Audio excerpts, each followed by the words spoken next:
കൊള്ളക്കാരുടെയും കള്ളക്കടത്തുകാരുടെയും പോലും ശക്തി എന്ന് പറയുന്നത് പരസ്പര വിശ്വാസമാണ്. സംഘം ചേർന്ന് കഴിഞ്ഞാൽ പിന്നെ ഒരു കള്ളനും വിശ്വാസവഞ്ചനം ചെയ്യില്ല. പക്ഷെ താനത് ചെയ്തു. ഞാൻ അറിയാതെ അമ്മാവന്റെ 5 ലക്ഷവുമായി കടക്കാനായിരുന്നു എന്റെ പ്ലാൻ, അല്ലടോ? ചതി ചെയ്താൽ ജീവനോടെ താൻ തിരിച്ചു പോവില്ല. വരട്ടരുത്. ഈ ചാക്ക ഒത്തിരി കണ്ടവനാ, കൊണ്ടും കൊടുത്തും വളർന്നവനാ.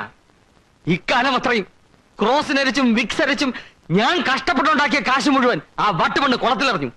ഇനി ഞാൻ ക്ഷമിക്കില്ല. താൻ എന്നോട് പറഞ്ഞിരിക്കുന്ന തുക മുഴുവൻ എനിക്കിപ്പോ തരണം. ഇല്ലെങ്കിലുണ്ടല്ലോ, തന്റെ ക്രോസ്നാദി വടകത്തിന്റെയും ജലൂസ്നാദി ലേഖ്യത്തിന്റെയും കാര്യം ഞാൻ നാട്ടുകാരോട് പറയും. അവർ നിന്റെ പേപ്പട്ടി പോലെ തല്ലിക്കൊല്ലും.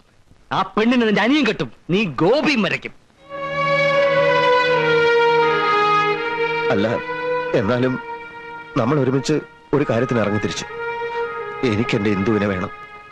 അവളെ കിട്ടണമെങ്കിൽ തന്റെ സഹായം എനിക്ക് കൂടിയേ തീരൂ. എങ്കിൽ ആ പണം ഈ ചാക്കോ മേടിച്ചിരിക്കും കുഞ്ഞികൃഷ്ണ. അല്ല, അത് കൂലിയില്ലാത്ത ജോലി എനിക്ക് വേണ്ട.